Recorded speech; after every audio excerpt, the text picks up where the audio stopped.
할렐루야. 네. 그래서 목소리가 조금 낮은 것 같죠? 네. 감사합니다. 제가 이 하늘 땅 교회 올 때마다 느끼는 건데 그냥 가족 같아요. 뭐 누가 뭐라 그래도 아무 말도 안 하고 서로 다 이렇게 용납해주고 그런 모습이 얼마나 저는 그리운지 너무 아름다운지 모릅니다. 저는 이번 부흥회를 통해서 정말 하늘 땅 교회 그리고 모든 분들이 주의 이름으로 회복되시기를 축원합니다. 여러분 구원 받으셨습니까? 이 질문을 던지면 아멘 하고 대답하십니다. 그런데 사실 제가 이렇게 여쭤보면 어떻게 대답하실까? 구원이 뭡니까? 대답하시라고 제가 질문한 거예요. 네. 대답이 뭘까요? 구원이 뭘까요? 예수 그리스도가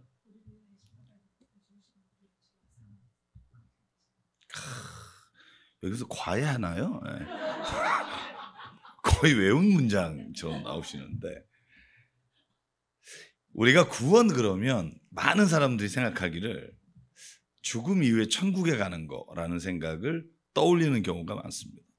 그래서 여러분 예수 천국, 불신 지옥 이렇게 길에서 저도 얼마 전에 인도 목사님하고 이렇게 길을 걸어가는데 강남역 한가운데서 이렇게 어느 여성분이 예수 천당, 불신 지옥을 앞뒤로 딱 하고 그리고 전도하는데 그 인도 목사님이 물어보시는 거예요. 저분이 누구냐고. 그래서 전도하시는 분이라고.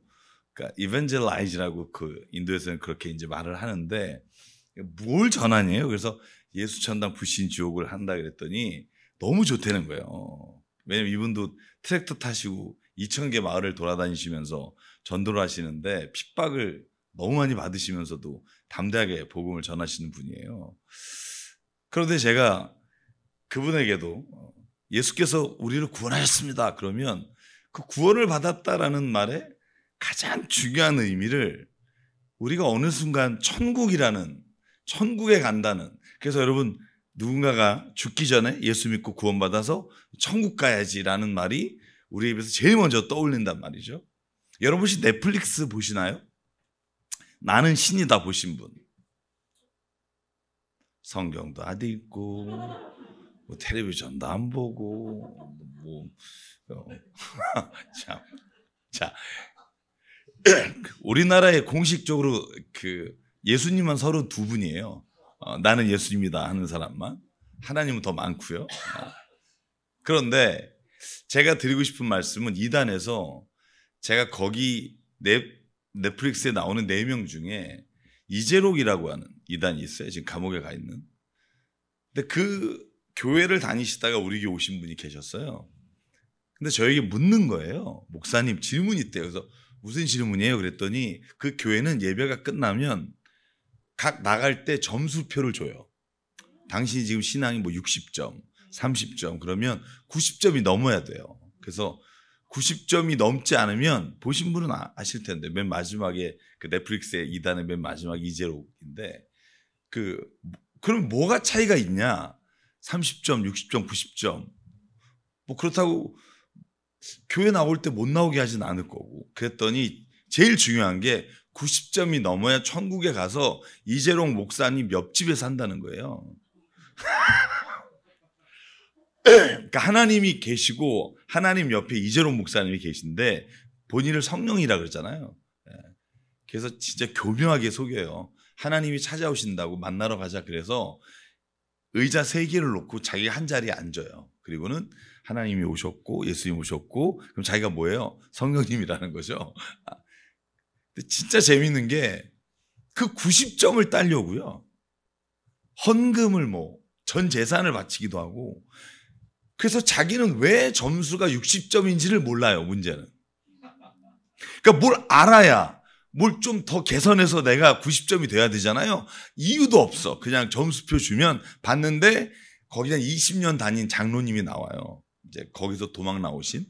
근데 그분이 뭐라 그러냐면 가만히 생각해 봤더니 돈 내는 거래요. 그러니까 돈을 많이 내면 점수가 올라가고 돈을 안 내면 떨어져고. 어느 정도까지면 맨 앞자리에 예배 시간에 1,000만 원을 내면 목사님하고 가장 가까운 자리, 500만 원 내면 좀 떨어진 자리. 교회 금방 짓겠어요. 앞자리 1,000만 원이에요. 그러면 자식이 예수님 믿고 정말 교회 나와서 구원받기를 원하면 1,000만 원을 내고 아버지가 여기 앉는 거예요. 자녀들이. 제가 왜 이 말씀드리냐면 구원받는다가 우리가 죽어서 천국에 가는 것뿐만 아니라 천국에서도 좋은 자리, 진짜 천국에 내가 떨어지지 않고 누락되지 않고 가서 좋은 자리를 앉아야지라는 이단의 말에 왜 우리가 넘어갈까? 기독교가 구원을 천국에 가는 것만 가르친 게 너무나 많다는 거예요. 여러 많은 사람들이 예수님을 믿으면 구원을 받습니다라는 말을 우리가 성경적인 것으로 올바르게 이해하지 않으면 우리가 자꾸 엉뚱한 소리에 빠지게 된다는 거죠. 여러분, 예수 믿고 구원 받으십시오. 이 말은 예수 믿고 천국 가십시오라는 말과는 다른 말입니다. 포함되어 있지만 여러분, 수학을 배우면 교집합이라는 게 있고 공집합이라는 게 있잖아요. 포함은 되지만 똑같은 말은 아니라는 거예요. 성경에서 말하는 구원이 뭐냐 하면 사도 바울은 이렇게 말해요. 오늘 읽은 에베소서 2장. 우리가 전에는 그들 가운데 육신의 정욕대로 살고 육신과 마음이 원하는 대로 행했지만 그러나 하나님의 자비가 넘치셔서 우리를 사랑하신 그 큰 사랑으로 말미암아 범죄로 죽은 우리를 그리스도와 함께 살려주셨습니다. 여러분은 은혜로 구원을 얻었다는 거예요. 은혜로 구원을 얻었다. 그러면 오늘 이 말씀에서 보면 구원이 뭘까? 구원은 아까 우리 집사님 말씀, 권사님, 집사님 하신 말씀처럼 죄로 말미암아 죽을 수밖에 없는 사람이 구원을 받았다는 거예요. 여러분, 구원을 받았다는 건 그러니까 죄에서 해방됨으로 말미암아 지금 여기의 삶에서 내가 하나님과 화해하고 사는 기쁨이 있는 거예요. 그러니까 죽어서 천국 가는 게 우리의 소망이면 빨리 가야죠. 빨리 가야 돼. 그런데 예수님을 믿고 구원을 받은 확신이 있는 사람에게 하나님이 주시는 또 하나의 기쁨이 뭐냐면 여기가 천국이 되는 거예요. 여러분, 하늘 땅 교회 이름 뜻이 그거 아니에요? 이 땅에서 하늘을 살자. 그죠? 근데 이게 말과 구호가 아니라 진짜 그래야 되는 거예요. 사랑 여러분, 성경에서 말하는 구원의 1차적 의미는 그러므로 죄에서 구원받는 거예요. 하나님과 평화를 누리는 거. 제가 여러분에게 한번 질문해 볼게요.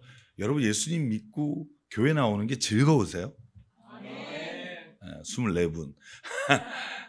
아니, 정말 예배 드릴 때 막 기쁨이 내 안에서 막 이렇게 넘치는 예배를 드리시는지 아니면 아유, 이재영 목사가 또 나오려니까 아유, 나가주자 이런 마음으로 오시는지 이게 너무 다르다는 거예요.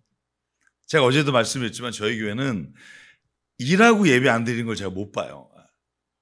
어쨌든 예배는 드리고 일을 해야 돼요. 뭐 주방 일을 하든 뭐를 하든. 왜냐하면 예배 감격이 없으면 그 기쁨을 모르면 구원의 기쁨을 모르는 거예요. 여러분 만약에 전도할 때 한번 생각해 보실래요?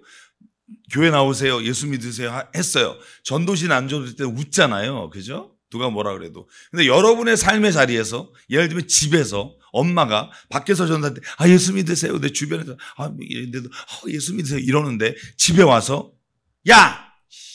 뭐 이러면 자식은 뭘 볼까요? 야, 우리 엄마는 예수 믿는 게 기쁘지 않은가 보다. 나 진짜 예수 믿으면 큰일 나겠다. 사람은요, 말을 듣고 그 사람의 말을 따라 사는 사람은 없어요. 그 사람의 삶을 보고 따라 살아요. 제가 저희 딸하고 교회를 가는 경우가 많아요. 저희 딸이 중고등부 교사를 지금 하고 있는데 일찍 하니까 가요. 가면서 제가 막 시간이 막 늦을 것 같은 막 그런 시간에 노란불에 확 지나가요. 그러면 저희 딸이 옆에서 그래요. 아빠, 노란불이 무슨 의미야? 그럼 저는 그러죠. 빨리 달리라는 거야. 저희 딸이 그래요. 아빠, 설교할 때 이렇게 가르쳐? 그러면 이제 거기서 제가 이제 주눅이 확 드는 거죠. 아, 우리 딸이 이걸 보고? 그러니까 우리 딸은 제가 아무리 앞에서 설교를 해봤자 제 옆에서 아이고 지도 안 지키면서 이런 마음이 드는 순간 걔 인생은, 걔 신앙은 쫑난 거예요. 걔가 뭘 보겠냐고요. 아빠는 사기꾼이다. 위에서는 사랑하라 그러면서 집에서는 팬다. 여러분 이걸 보면서 뭘 느끼겠냐고요. 구원의 기쁨이 아니라 우리 엄마는, 우리 아빠는 사람들에게 보이는 기쁨이 있지 안에서 있는 기쁨이 없다는 거예요. 이게 문제라는 거예요. 기쁜 척하지 마시라는 거예요. 아, 내가 집사니까, 장로니까, 목사니까, 아, 내가 얼굴을 기쁘게 해야지 표정 관리하는 게 기쁨이 아니에요. 세상에 진짜 모든 게 다 무너져도 아, 나는 예수님과 함께 구원받은 기쁨이 내가 오늘 내 삶에서 아무것과도 바꿀 수 없다. 이게 나오는 게 기쁨이에요. 저는 많은 분들이요, 이 기쁨을 모르고 그냥 예수님 믿으면 기쁘대. 자기 얼굴을 보면 훅이 인상파야. 계속 인상을 쓰고 있으면서 예수님 믿어봐, 기뻐. 누가 교회 가서 기쁨을 누리겠냔 말이에요. 요한복음 1장 12절. 그러나 그를, 예수를 맞아들인 사람들, 곧 그 이름을 믿는 사람들에게는 하나님의 자녀가 되는 권세를 주셨느니라. 아멘. 여러분 이런 거예요. 내가 지금까지 하나님의 자녀의 권세를 잃어버렸다는 거예요. 죄로 말미암아. 죄가 뭐예요? 여러분 좀 길어지지만 창세기 3장에 보면 아담과 하와가 선악과를 따먹잖아요. 여러분 선악과를 따먹었다는 것 중에 가장 중요한 의미가 뭐냐면 인생의 중심이 자기라는 거예요. 그러니까 내 판단 기준이 나니까 쟤는 이게 마음에 안 들고 쟤는 이게 마음에 안 들고 이게 마음에 안 들어. 여러분 희한하지 않아요? 하나님이 동산에 있는 모든 나무는 먹으래요. 심지어 영원히 사는 그 과일도 먹으래요. 그런데 하나만 먹지 말래. 선과 악을 알게 하는 나무. 이게 뭔 말일까요? 분명하게 기억해야 되는 건 다른 건 다 내가 너에게 누리게 하겠지만 선과 악을, 그리고 선과 악의 기준은 하나님이셔야 되는 거예요. 여러분 우리나라 혹은 전 세계의 모든 아픔과 고통이 왜 일어나는 줄 아세요? 서로 지가 옳아서 그래요. 왜 우크라이나와 러시아가 전쟁을 하는 줄 알아요? 다 지들이 옳다고 생각해요. 사사기가 왜 우리에게 하나님의 역사와 인간의 역사가 다른 걸 보여주냐면 마지막 절에 이렇게 쓰였어요. 사사기 시대에는 각자가 자기의 소견대로 살았다 이거예요. 여러분 보실래요? 아담과 하와가 선악과를 따먹었어요. 그 다음에 뭐가 되죠? 서로가 부끄러운 줄 알고 감추기 시작하잖아요.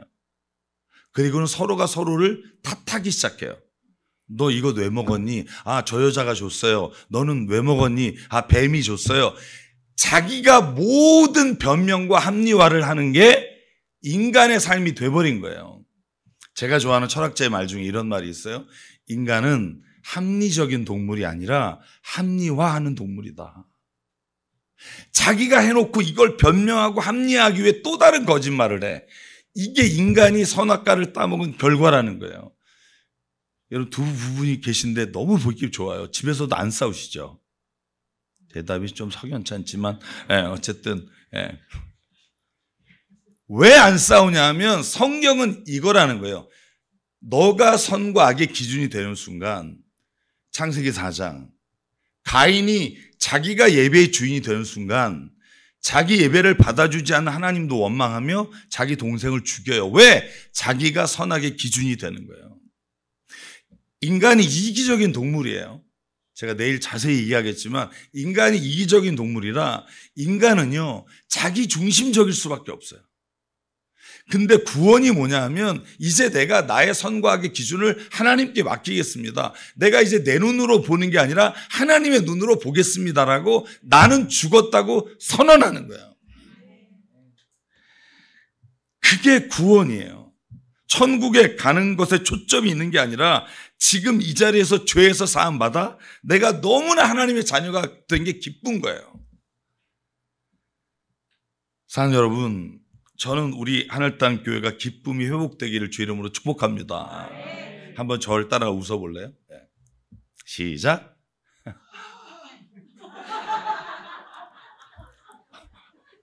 자, 제가 지금 목이 쉬어서 제가 원래 저 그런 웃음 좋아해요. 저도 그렇게 웃을 거거든요. 자, 웃을 때는요, 약간 나사가 하나 빠진 듯 웃어주셔야 돼요. 웃을 때 너무 죄송해요, 재수없게 웃는 분 있어요. 이런 분, 이건 웃는 게 아니에요. 이건 다른 사람에게 내가 지금 기분 좋다는 걸 보여주는 거지. 웃는 건 뭐냐면 내 안에서 이렇게 좀 편안하게 누구에게도 내 이 모습이 망가진 모습도 난 보여줄 수 있다, 이런 생각 가지고 한번 웃어볼게요. 시작.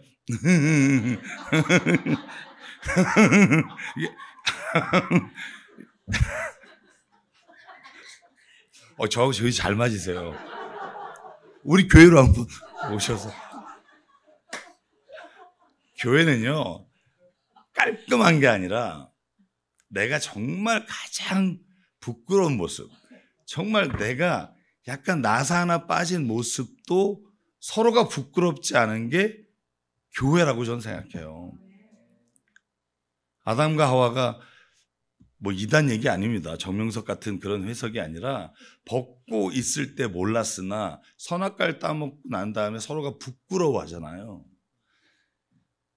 여러분, 에베소 2장 8절 저희가 읽은 본문에 이렇게 되어 있어요. 여러분은 믿음을 통해 은혜로 구원받았습니다. 이것은 여러분에게 난 것이 아니요 하나님의 선물입니다. 그 다음에 10절이 뭔 줄 아세요? 그러니까 천국의 소망을 두고 사십시오가 아니에요. 10절에 이렇게 되어 있어요. 제가 읽을게요. 우리는 하나님의 작품입니다. 제가 세 번역입니다. 선한 일을 하게 하시려고 하나님께서 그리스도 예수 안에서 우리를 만드셨습니다. 하나님께서 이렇게 미리 준비하신 것은 우리가 선한 일을 하며 살아가게 하시려는 것입니다. 아멘. 그러니까 예수 믿고 구원받았어. 죄에서 벗어나서 하나님과 평화를 이루고 이제 내 중심과 내 기준으로 하나님을 바라보던 자가 하나님으로 나를 보니까 인생이 달라졌어요. 그러면 천국의 소망을 두는 게 아니라 이 땅에 주의 선한 일을 이루기 위해 사는 거예요. 제가 어제 뭐라 그랬죠? 예배에 은혜 받으러 오는 게 아니라 은혜를 끼치러 오자. 선한 일을 행하기 위해 우리는 구원받은 거예요. 여러분, 구원받은 사람이 맨날 또 모여서 구원해달라고 그런 기도 드리려고 모이는 게 아니에요. 혹시나 내가 구원을 못 받을까 봐 다음 주에 또 예배드리고 또 예배드리는 게 아니라 이제 뭐 해야 돼요? 바울은 당신에게 하나님이 선한 일을 하게 하시려고 예수 그리스도로 말미암아 은혜로 구원을 주셨습니다. 할렐루야. 그러니까 구원은 우리가 죄로부터 해방되고 하나님의 자녀가 되는 것이 1차적인 의미고, 그 결과로 인해 우리가 여기서 하나님과 동행하다가 영원히 하나님과 동행하는 자리까지 가는 게 천국이라는 거예요. 사랑 여러분, 그러므로 천국에 소망이 있는 사람뿐 아니라 구원받은 사람에게 가장 요구되는 게 뭐냐면 기쁨이에요. 기쁨.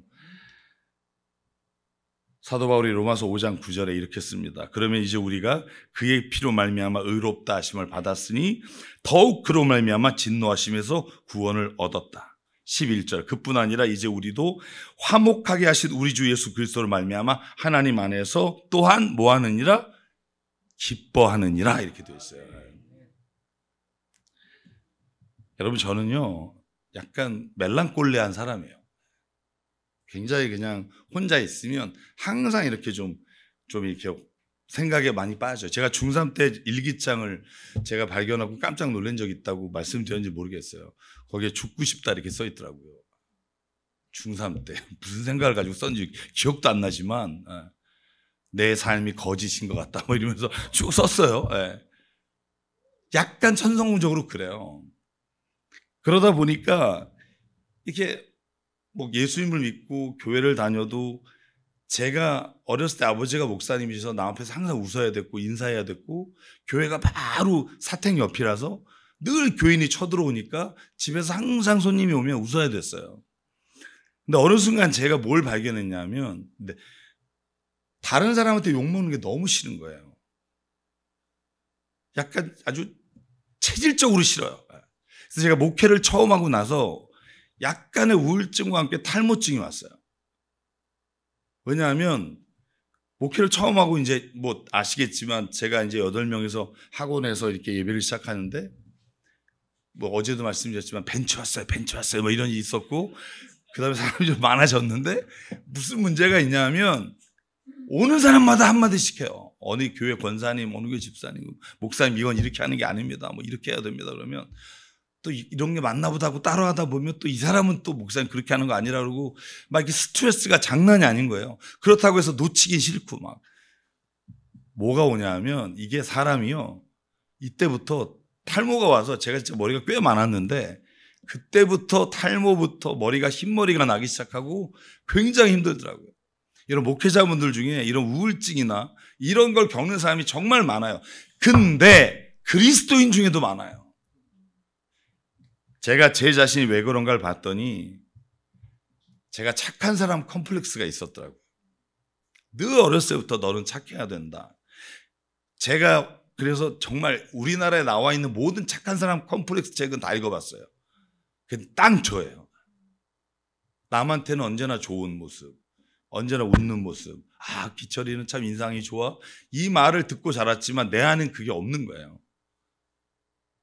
그러다 보니까 일을 잘하고 나서 나한테 짜증을 내요. 막 안 되면 남 탓을 하는 게 아니라 아, 병신 왜 그렇게 해가지고 이게 계속 내 안에 자꾸 나를 자책하는 게 이 습관처럼 돼 있는 거예요. 여러분 제가 이게 얼마나 힘들었으면 제가 이 얘기를 드리겠어요. 목회고 보고 떠나서 내가 기뻤으면 좋겠는데 교회 가면 예배 가는데 기쁘지가 않은 거예요. 여러분 예전에 제가 그런 말씀 드렸는지 모르겠지만 어떤 남자가 일어나더니 엄마 나 오늘 주일날 교회 안 갈 거야. 그랬더니 엄마가 야 교회를 어떻게 안 가? 가야지. 그랬더니 여기 이제 형제들하고 비슷할지도 몰라. 그랬더니 아이 죽어도 안 갈 거야. 그랬더니 엄마가 네가 교회를 가는 세 가지 이유를 말해줄게. 오늘 첫째 주일이야. 둘째는 말이야 오늘은 네가 설교하는 날이야. 네가 목사야. 저 이해가 가요. 주일날 교회 가는 게 무서운 거예요. 설교하기가 무서운 거예요. 제가 그것으로부터 헤어나는데 꽤 오랜 시간이 걸린 것 같아요. 근데 깨어나게 된, 나올 수 있게 된 결정적인 계기가 뭐냐 하면 그때 제 안에 찾아온 책이 있어요. 나에게 감사하라, 나에게 고맙다라는 책이에요. 이런 게 나온 지 얼마 안 돼요. 저는 저에게 들려오는 죄책감, 더 잘해야 된다는 욕심, 사람에게 욕먹지 않으려고 하는 그 애씀이 막 이 스트레스가 되는 거예요. 그런데 그 순간 깨달은 게 나는 나를 사랑하고 있지 않다는 거예요. 사랑해야 된다는 건 아는데 다른 사람에게 막 사랑하려고 하는데 정작 나를 사랑하진 않아. 그리고 내가 사랑하는 게 뭔지를 몰라. 여러분 성경을 보면 구원받은 사람이 하나님으로부터 사랑받는 자라는 고백을 하는데 그 고백은 하지만 그게 와닿지가 않아요. 여러분 당신은 사랑받기 위해 태어난 사람 하면서 아유 이 썩을 놈 여러분 이 안에 나를 사랑하는 마음이 없으면 그건 진짜 남도 사랑할 수가 없어요. 왜냐하면 나를 사랑하는 기쁨이 넘쳐서 누군가를 사랑해야 그게 사랑이거든요. 나는 나를 사랑하지 못하는데 사랑합니다라고 말하면 그건 진짜 사랑이 아니란 말이에요. 그래서 저는 오늘 이 예배자 우리 모든 분, 우리 특히 중고등학생도 한 가지만 기억했으면 좋겠어. 당신보다 하나님이 당신을 더 사랑하신다. 내가 사랑하는 건 거기까지야. 내가 잘했을 때, 내가 누군가에게 뭔가를 뽐낼 만한 게 있을 때 굉장히 내가 자긍심이 생기는데 인간의 자긍심은 거기까지예요. 인간의 자존감을 주시는 분은 하나님이시고 내가 아무리 부족하고 연약하고 죄를 짓고 죄책감 중에 있더라도 다른 사람이 나를 손가락질하더라도 하나님은 나를 사랑하십니다. 여러분 이 믿음이 있을 때 그 믿음이 내 안에 감격이 돼요. 그래서 저는요 아침마다 여러분 그때도 얘기했을 거예요. 저는 거울을 보고 저에게 말해요. 기철아 너 왜 이렇게 잘생겼니? 참으세요. 네. 왜 이렇게 잘생겼니? 넌 정말 오늘 일을 잘해낼 거야. 넌 진짜 하나님 사랑한다. 나도 널 사랑해. 자기에게 매일 아침 축복해요. 여러분, 이게 그냥 누구 보라고 하는 게 아니라 오늘 내가 하나님 안에 그런 구원받은 존재, 구원받은 기쁨이 없이 다른 사람에게 사랑을 흘려보내는 게 얼마나 힘든 줄 아세요? 제가 중3 때까지 우물물을 길러 먹었잖아요. 제가 우물물을 150m 가서 아버지가 약간 그린벨트 지역에 목회를 하셔서 우물물 뜰 때요, 여러분 두레박 던져보셨나요? 두레박을 던질 때 두레박은 그냥 던지면 안 되고 날을 세워서 이렇게 찍어야 돼요. 그래야 이게 탁 들어가는데 어느 날 이게 깊단 말이에요. 그러면 이 그늘에 가려서 밑이 안 보여. 그러면요, 두레박을 던질 때요, 그냥 습관적으로 탁 던지는데 팍 소리가 날 때가 있어요. 물이 없는 거예요. 저는 내 안에 나에 대한 사랑과 주님이 나에게 부어주신 은혜와 기쁨이 없는데 남한테 퍼주기 시작하잖아요. 여러분이 마치 물이 없는 우물을 팍팍 긁는 것처럼 여러분이 상처를 받아요. 저는 오늘 그 무엇보다도 하나님이 당신을 사랑하십니다. 저는 제가 우리 목요기도회 때 지난주에 저희 교인한테 그런 간증했어요. 하나님, 우리 아버지가 목회자가 된 건 그 포로수 형사에서 미국 목사님이 딱 한마디, 절망이 있고 여기서 나가지도 못할 거라는 마지막 장면에 그 목사님이 서툰 한국말로 하나님은 당신을 사랑하십니다, 이 말에 눈물을 흘리면서 이 포로수 형사에서 나가면 목사가 되겠다고 18살에 그렇게 헌신한 딱 한마디가 하나님은 당신을 사랑하십니다. 여러분, 저는 꼭 오늘 이 말씀을 드리고 싶어요. 하나님은 당신을 사랑하십니다. 저는 제 딸을 사랑해요. 정말. 만약에 제 딸이 무슨 일이 생기면 제가 그 일을 당했으면 좋겠어요. 그렇게 사랑해요. 근데 저의 사랑도 이기적일 수밖에 없어요. 인간이기 때문에. 그래서 저는 이렇게 기도해요. 하나님, 내가 딸을 사랑하는 것보다 더 사랑하신 하나님, 그래서 정말 십자가에 나를 사랑하셔서 죽기까지 우리를 끝까지 사랑하신 하나님이 우리 딸을 좀 만나주세요. 그래서 그 딸이 세상에 누가 비난을 하고 누가 욕을 해도 나는 하나님의 사랑받는 사람이야, 이 한 가지만 잊지 않으면 세상에서 어떤 일을 하다가 실패하고 내가 죄를 져서 자책감과 죄책감에 시달릴 때도 하나님이 그를 건져내시는 은혜를 체험할 수 있다고 저는 믿습니다. 그래서 저는 이렇게 말하기 시작했어요. 기철아, 네 잘못이 아니야. 넌 충분히 잘하고 있어. 기철아, 사람들이 뭐라 그래도 하나님은 널 그렇게 보지 않아. 하나님은 다르게 봐. 사람들은 자기 기준으로 너를 향해 말하고 세상의 법과 판단으로 널 보지만 하나님은 그 어떤 게 아니라 너를 있는 그대로 사랑하셔. 실수할 수 있어. 실수가 죄가 아니야. 회개하지 않는 게 죄야. 하나님 널 진짜 사랑해. 이거보다 큰 기쁨이 없다고요. 누구의 위로의 말, 목사님의 신방, 아니면 누구의 기도가 아니라 하나님의 이 사랑하심. 여러분, 우주 만물을 지으신 분이 하나님이시라니까요. 제가 지난번에 왔을 때 한참 설명드렸잖아요. 우주가 얼마나 넓은지요. 우리가 있는 이 갤럭시만 해도, 은하계만 해도 여러분 2천억 개의 별이 있어요. 별이. 이 지구는 별도 아닌 거 아시잖아요. 행성이에요. 그런 우주가 또 한 6천억이 넘어요. 곱해보세요. 몇 개가 있나, 별이. 이 넓은 우주를 만드신 분이 오늘 우리에게 관심이 있다는 거예요.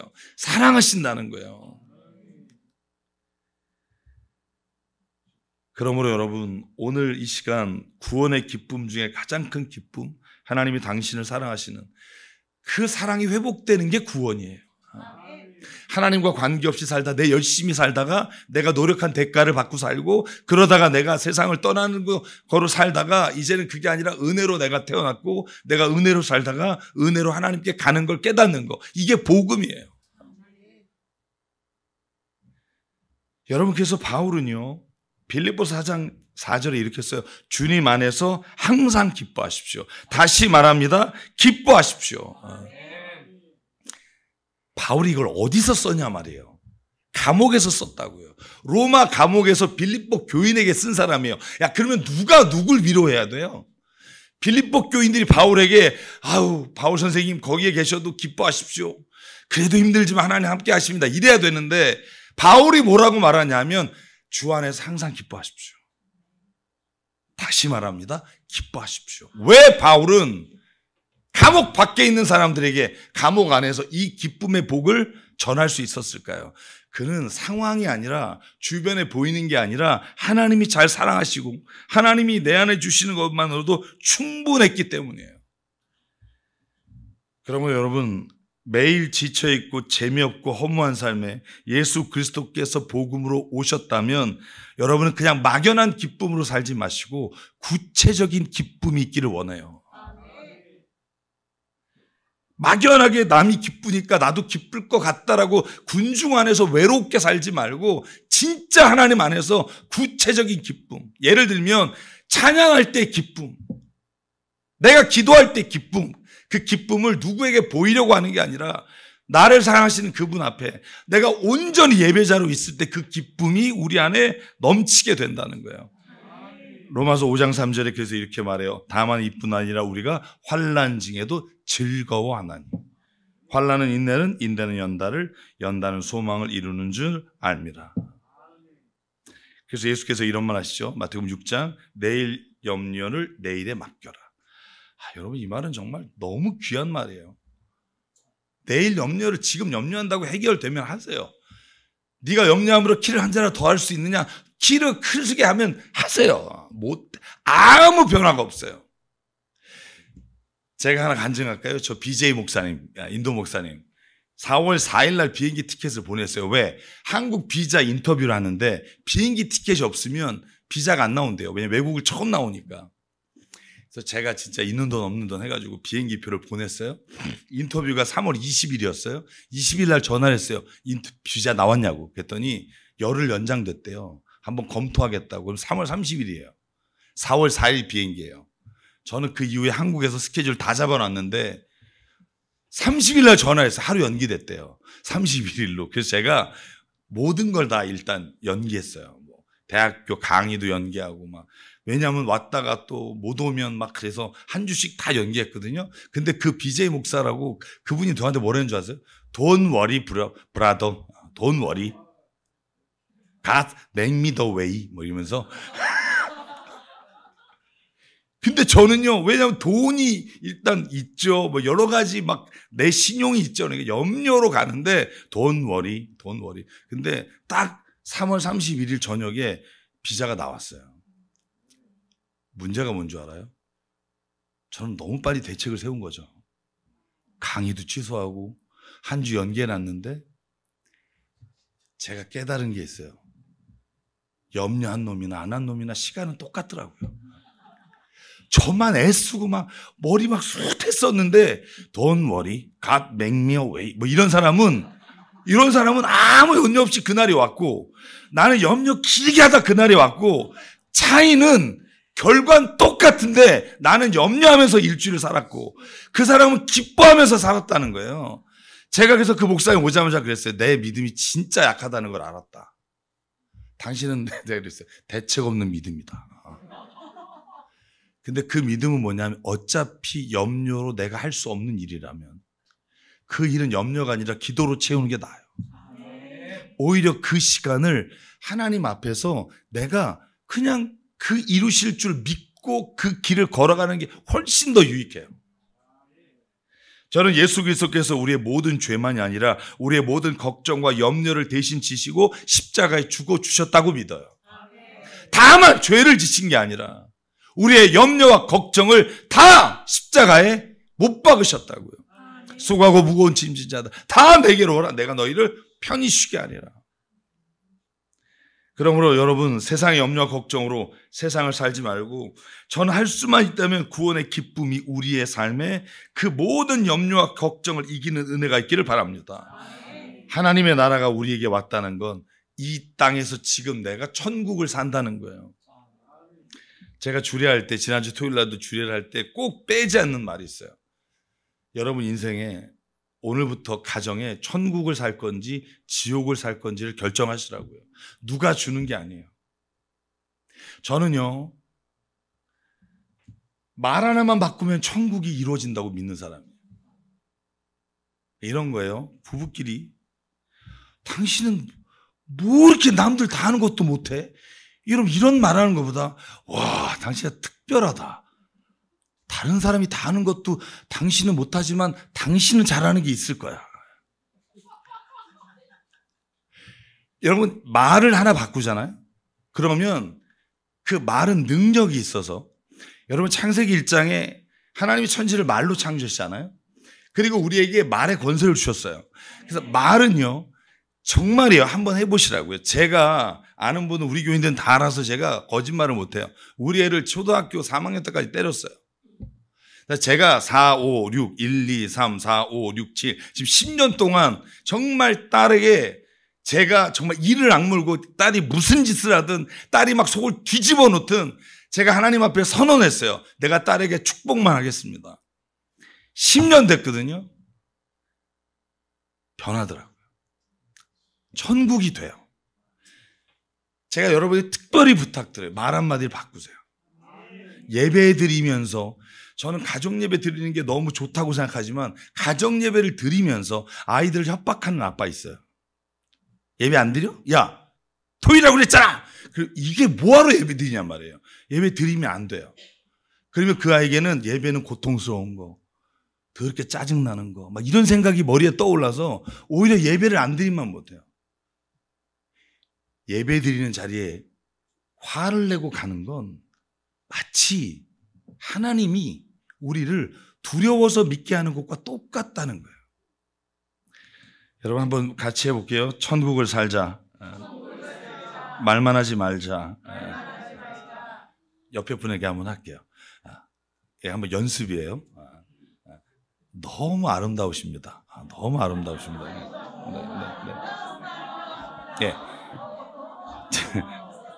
굉장히 가식적이다. 예. 자, 가식적이라도 연습해 볼게요. 자, 너무를 액센트를 주면 훨씬 와야 돼. 너무 아름답습니다. 다시 시작. 당신은 너무 아름답습니다. 너무 아름답습니다. 예.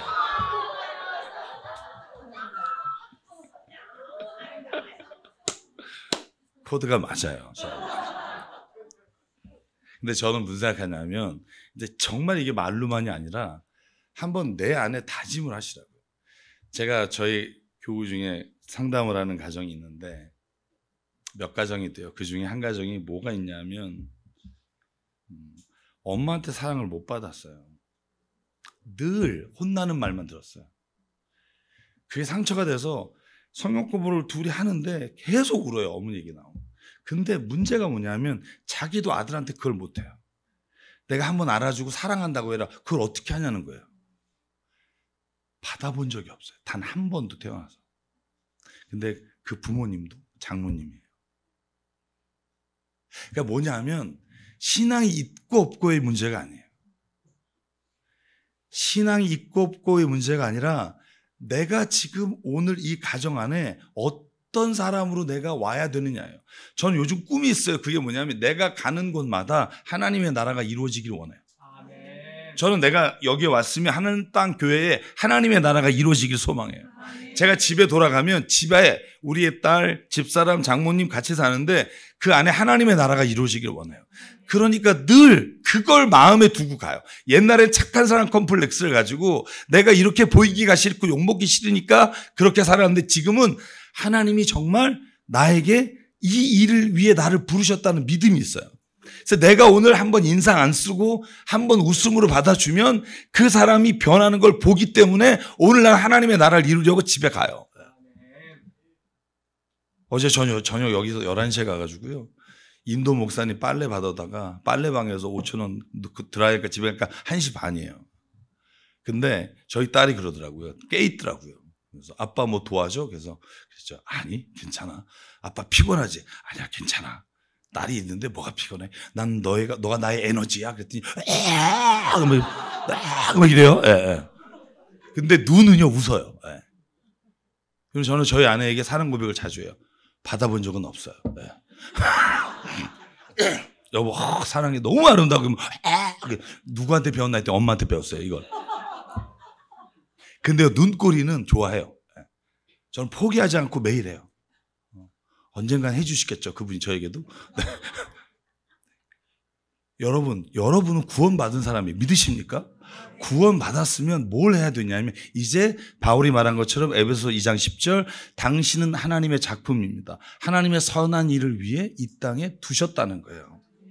이게 믿음이 됐으면 좋겠어요. 내가 직장에 가면 직장이 하나님의 나라가 될 거다. 서로가 시기하고 싸우고 비방하고 욕하지만 나는 뒷얘기 안 하고 나는 정말 사람들에게 좋은 얘기를 전하겠다. 복음이 뭐예요? 유앙겔리온이에요. 좋은 말이에요. 좋은 말. 늘 복음이 우리에게 있다는 건 가장 좋은 건 예수 그리스도이지만 우리에게 좋은 말이 있다는 게 복음이에요. 저는 복음을 같이 살기를 원해요. 로마서 14장 17절 하나님의 나라는 이렇게 시작돼요. 자, 하나님의 나라 내가 이루고 싶어요? 그게 어떤 나라인지 궁금하잖아요. 이렇게 써 있어요. 먹는 일과 마시는 일이 아니라 하나님의 나라는 성령 안에서 누리는 의와 평화와 기쁨이니라. 아멘. 하나님의 나라를 이룹시다. 이게 뭔 말이야? 전 구체적이지 않으면 좀 짜증나거든요.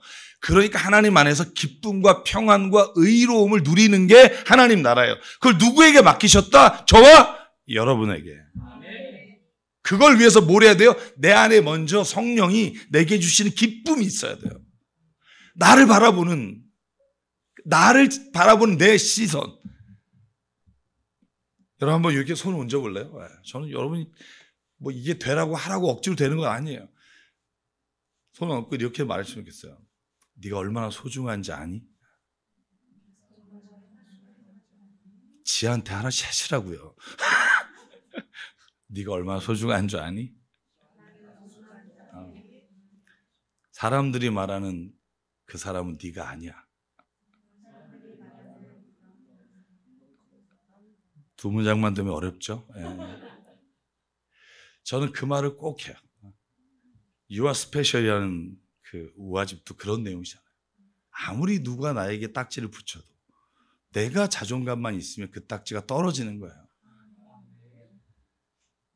여러분, 그래서 저와 여러분이 이제는 다시 회복이 됐다면, 구원의 능력으로 회복됐다면 여러분과 제가 가는 자리마다 기쁨이 회복되고 평강이 회복되고 진리가 회복돼야 돼요.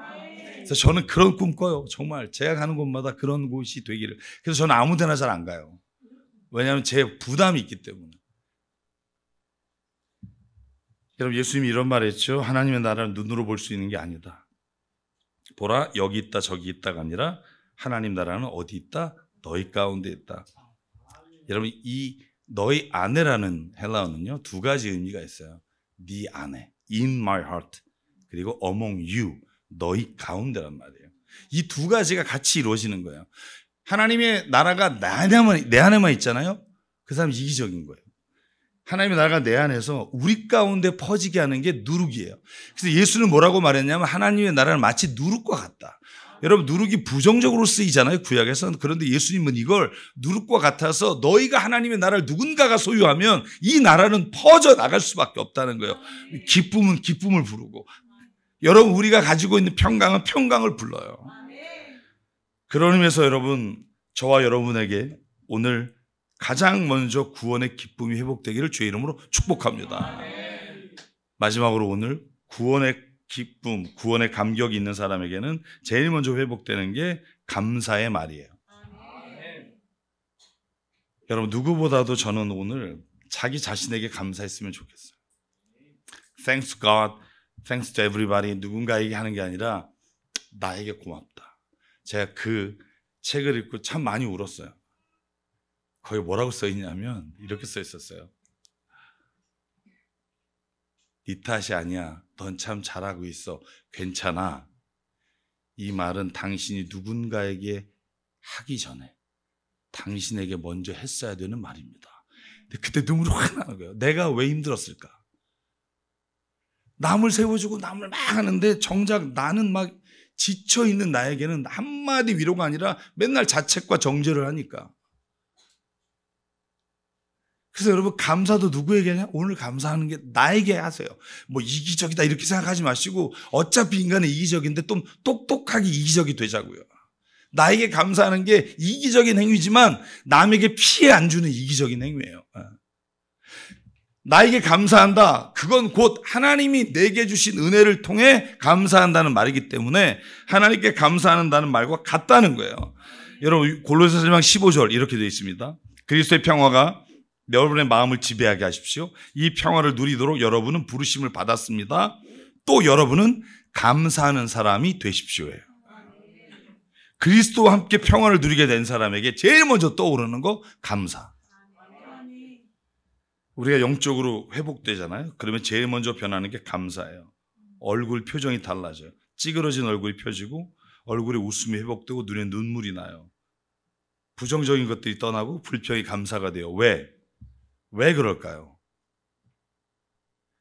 이제는 내가 내 눈으로 나를 보는 게 아니라 세상을 보는 게 아니라 이제 하나님의 눈으로 나를 보고 하나님의 눈으로 세상을 보면 감사밖에 없어요. 저희 아버지 돌아가시기 전에 주신 가훈 기억하시나요? 4년 전에? 어제 이 설교도 기억이 안 나는데 베푼 사랑 기억 말고 받은 은혜 잊지 말자예요. 그러니까 내가 누군가에게 베푼 건 잊으세요. 한순간. 왜냐하면 세상에서 제일 무섭다는 섭섭마귀가 들어와요. 내가 저번에 해줬는데 요번에 나한테 다 여행 갔다 선물 주면 나만 빼고 뭐 이러지 마시고 베푼 은혜 잊어버리세요. 그런데 받은 은혜는 꼭 기억하십시오. 그게 감사의 시작이에요. 여러분 이스라엘 백성이요 광야로 이집트에서 탈출할 때 하나님 모세를 부르잖아요. 근데 모세 입에서 나온 얘기가 다 뭔지 아세요? 불평이에요. 여러분 출애굽기 4장에 보면 하나님께서 내가 너를 좀 쓰겠다. 네가 이집트에서 이스라엘 백성을 건져내라. 그랬더니 죄송해요. 전 말을 못해요. 내가 좀 우둔합니다. 저는 입이 둔하니까 좀 잘하는 사람 보내십시오. 여러분 이게요 겸손한 것 같죠? 아니요. 이건요 지금 불평하는 거예요. 나를 말 못하게 만들었잖아요. 막 이런 거예요. 왜냐하면 겸손했다면 여러분 그 이후에 나오는 내용들을 보면 그 겸손의 말이 아니라는 걸 알 수 있어요. 아무리 하나님이 도와주겠다, 내가 너와 함께 하겠다 해도 받아들이진 않아요. 하나님 뭐라 그래요? 12절. 그래, 그러면 내가 말할 사람을 너에게 붙여줄게. 그러니까 할 말이 없잖아요. 말 못한다 그랬는데 그랬더니 뭐라 그래요? 주님 제발 좀 보낼 만한 사람을 보내십시오. 이건 원래부터 안 가겠다는 거잖아요. 그죠? 불평이 뭐가 불평이겠어요? 여러분 자기 힘으로 한번 이스라엘 백성 건져내겠다고 왕자였을 때 그 이집트 사람 죽인 거 그 이스라엘 사람들이 고발해서 감옥 갔잖아요. 그죠? 아니 도망갔죠. 이스라엘 동족이 고발했단 말이에요. 얼마나 싫겠어요. 가기 싫은 거예요. 여러분 그런데 하나님이 그에게 여러 가지 이적을 보여주시고 모세가 이스라엘 백성을 끌고 나오잖아요. 희한한 건 광야에 나와서는요 이스라엘 백성은 불평을 하지만 모세는 불평하지 않아요. 10번 이상을 이스라엘 백성이 물이 없으면 왜 이런 쓴물을 줬냐고 불평하고 먹을 게 없으면 왜 우리가 이집트에서 차라리 고기를 먹게 해주지 여기에 광야에 거기 무덤이 없어서 데리고 나왔냐고 불평할 때 모세는요 그들을 향해서 하나님과 함께 불평하지 않아요. 그리고 모세는요 신명기 26장 여러분 제가 이 말씀에 왜 은혜를 받냐면 모세가 그 전에 하나님께 이런 말을 들어요. 모세야 미안한데 너는 가나안 못 들어가. 여러분 이거 불평 아니겠어요? 예를 들면 이런 거예요. 제가 지금 막 죽을 힘을 다해서 목회했는데 기철아 너는 있잖아 대우를 못 받아 이런 거잖아요. 근데 그 말을 듣고 뭘 하냐 하면 광야에서 태어난 2세들에게 마지막 3편의 설교를 한 게 신명기예요. 나는 못 들어가는데 너희가 그 땅에 들어가면 하나님이 말씀하신 걸 지켜라. 설교가 3편이 신명기라고요. 불평이 아니라 불평거리인데도 그는 하나님 앞에 오히려 말씀을 지키며 살라고 하나님이 주신 말씀에는 다 이유가 있다고 제가 18절만 읽을게요. 26장. 주님께서 당신들에게 약속하신 대로 오늘 당신들을 주님의 소중한 백성으로 받아들이고 그의 모든 명령을 다 지켜야 한다고 선언하셨습니다. 비록 그 말이 내가 가나안에 못 들어가는 말일지라도 나는 하나님을 어떻게 한다? 신뢰합니다. 여러분, 예수님의 제자 중에 베드로가 있잖아요. 베드로가 얼마나 자기의 인생길에 자기 주관이 뚜렷했냐 하면 예수님이 십자가의 일을 간다니까 예수님이 멱살 잡고 비난한 사람이에요. 여러분, 마태복음 16장 여기에 멱살 잡는 말만 없지 그 헬라어 원어가 비난한다는 말이에요. 그래서 원어는 똑같아요. 리뷰이에요. 예수님도 비난하고 베드로도 비난하고.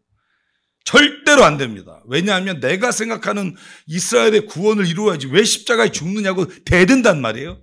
여러분, 이랬던 사람이 여러분 예수님을 체험하고 성령이 체험하고 구원의 감격과 여러분 사도행전 2장에 보면 뭐예요? 내게 은과 금은 없거니와 내게 있는 것으로 너에게 주노니 곧 나사렛 예수의 그리스도의 이름으로 일어나 걸으라 그죠. 자, 그렇게 변화된 다음에는 어떻게 돼요? 그는요 베드로전서 1장 6절부터 8절에 이렇게 써요. 여러분은 지금 잠시 동안 여러 가지 시련 속에 어쩔 수 없이 슬픔을 당하게 될지라도 기뻐하십시오. 이게 베드로가 하나님 안에서 은혜를 체험하고 구원의 기쁨과 감격이 있을 때 고백한 말이에요. 산 여러분, 제가 말씀을 좀 줄일게요. 감사하는 눈으로 보는 거가 왜 유익하냐 하면 감사의 눈이 열리면 내게 닥쳐온 시험과 고난, 이 모든 것들이 이해가 돼요. 여러분, 신명기 8장 모세가 그 광야에서 태어난 이세들에게 설교할 때 너희들 진짜 이해 못하겠니? 이 광야의 40년을 왜 허락했는지 내가 너희들에게 알려줄게. 그리고 이렇게 말해요. 당신들이 광야를 지나온 40년 동안 주 당신들의 하나님이 당신들을 어떻게 인도하셨는지를 기억하십시오. 그렇게 오랫동안 당신들을 광야에 머물게 하신 것은 당신들을 단련시키시고 시험하셔서 당신들이 하나님의 계명을 지키는지 안 지키는지 마음을 알아보려고 한 것입니다. 8장 3절. 사람이 먹는 것만 사는 것이 아니라 주님의 입에서 나오는 말씀으로 산다는 것을 당신들에게 알려주시기 위해서였습니다. 4절 5절. 지난 40년 동안 당신들의 몸에 걸친 옷이 헤어진 일이 있습니까? 발이 부르튼 일이 있습니까? 당신들은 사람이 자기 자녀를 훈련시키듯 주 당신들의 하나님도 당신들을 훈련시킨다는 것을 마음속에 새겨두십시오. 여러분, 오히려 하나님 안에서 내가 은혜를 체험하고 구원의 기쁨을 맛보니까 내 자신의 삶이 이제는 하나님의 눈으로 이해가 돼요. 저 어렸을 때 아버지가 목사였던 게 제일 싫었어요. 우리 딸도 그럴 거라고 생각해요. 그래서 참 잘해줘요. 왜냐하면 제 별명이 중학교 3년, 고등학교 3년 동안 항상 전 목사였어요. 전 목사. 제가 욕을 하면 전 목사! 왜 욕을 해? 뭐 이게 친구들이. 그러니까 이게 막 뭐 어떻게 옴짝달싹을 못 하겠는 거예요. 집이 가난해서 하고 싶은 걸 못 했어요. 유학도 못 가고 군대 끌려가고 뭐 이런 일이 계속 반복되니까 사실은 제가 아버지한테도 그런 말 드렸어요. 나 아버지가 목회자인 게 싫다. 근데 여러분, 지금 제가 아버지 돌아가시고 20몇 년이 지나서 지금 제가 돌아보면 제일 제가 아버지에게 감사하는 게 목사의 자녀로 태어났다는 거예요. 왜냐하면 우리 아버지가, 제가 여러분에게 말씀드렸죠. 아버지가 저희 아들 둘을 딱 모아놓고 너네 둘이 왜 목사가 된 줄 아냐? 말씀드린 적 없나요? 그래요? 저희는 형하고 저하고 눈으로 그랬어요. 뭐라고 대답해야 되지? 하나님이 왜 나와 너희를 목사로 불렀는 줄 아니? 심각하게 무릎을 꿇고 앉아서 주님은 우리 가족에 대한 뜻과 계획이 있으셔서, 형이 그랬어요. 그랬더니 쓸데없는 소리 하지 마. 그러면서 나하고 너희는 목사 안 하면 딴짓할 놈들이 분명하니까 여기에 묶어 놓으신 거야. 그런데 이제야 이해가 가요. 그러니까 이런 거죠. 제가 만약에 목사의 아들이 아니었다면 참 많은 다른 길을 갔을 것 같아요. 근데 그나마 내가 그 길을 가지 않은 것 중에 하나가 아버지가 내가 제일 존경하는 분이었기 때문이에요. 너무 싫었는데 존경했어요. 나는 너무 불편했는데 아버지가 사는 모습은 존경스러웠어요. 그래서 제 안에 오히려 내 삶을 돌아봤을 때 그게 부유하게 자라서 지금 뭔가 더 안 좋은 길로 간 친구들을 볼 때마다 저는 그게 감사로 보인다는 거예요. 여러분, 그래서 감사의 말을 고백하잖아요. 제가 어제도 여러분 말씀드렸죠. 제가 제일 좋아하는 본문 말씀 디모데전서 4장 4절. 이거 외우세요. 길지도 않아. 하나님이 주신 모든 것은 선하심에 감사함으로 받으면 버릴 것이 없느니라예요. 감사로 받으면 고난도 버릴 게 없고요. 감사로 받으면 우리의 삶의 모든 게 다 은혜예요. 비가 오면 비가 와서 너무 좋다요. 눈이 오면 눈이 와서 행복하다. 길이 질척거리면 오늘도 세탁을 해야 될 텐데 그래도 세탁기가 있어서 행복하다. 어떤 분의 시에 이런 게 있어요. 여러분, 지긋지긋한 집이 떠올라서 힘드십니까? 돌아갈 집이 있다는 거에 감사하십시오. 지금 잘 굴러가지도 않는 자가용이 있습니까? 운전할 차가 있다는 걸 감사하십시오. 목록이 쫙 나오는데 진짜 감사하려고 하면 모든 게 감사고요. 불평하려고 하면 모든 게 불평이에요. 그래서 베드로가 그렇게 예수님 십자가에 가는 걸 불평하고 비난하던 자가 베드로전서 4장 12절 13절 이 말씀만 읽고 마칠게요. 사랑하는 여러분, 여러분을 시험하려고 시련의 불길이 여러분 가운데 일어나더라도 이상한 일로 놀라지 마십시오. 그만큼 여러분은 그리스도의 고난에 동참하는 것이니 기뻐하십시오. 그러면 그의 영광이 나타날 때 여러분은 또한 기뻐 뛰며 즐거워하게 될 것입니다. 아멘. 사랑하는 여러분, 저는 오늘 저와 여러분의 입에서 감사가 먼저 나오길 바라요. 저는 여러분에게 불평이 입에서 안 나올 거라고 예상하지 않아요. 제가 개척하고 10년 전에 모든 교인이 불평 없이 살아보기란 책을 샀어요. 거기에 부록이 뭐냐면 밴드예요. 밴드 하나가 부록 책에 붙어 있어요. 그 밴드를 어떻게 하냐면 왼손에 끼고 있다가 21일을 같이 살아봤어요. 교인들하고 밴드하고. 불평을 하면 갈아 끼는 거예요. 오른쪽으로. 그래서 내가 몇 번을 옮겼는지를 체크하는 거예요. 21일 동안. 그래서 마지막 날에는 우리 모두 다 한 번도 옮기지 않고 우리가 이걸 마치길 바랍니다. 한 명도 성공한 사람이 없어요. 한 명도 한번 해보세요. 운전하다가 이런 이거부터 시작해서 불평을 안 한다고 각오는 하지만 안 된다고요.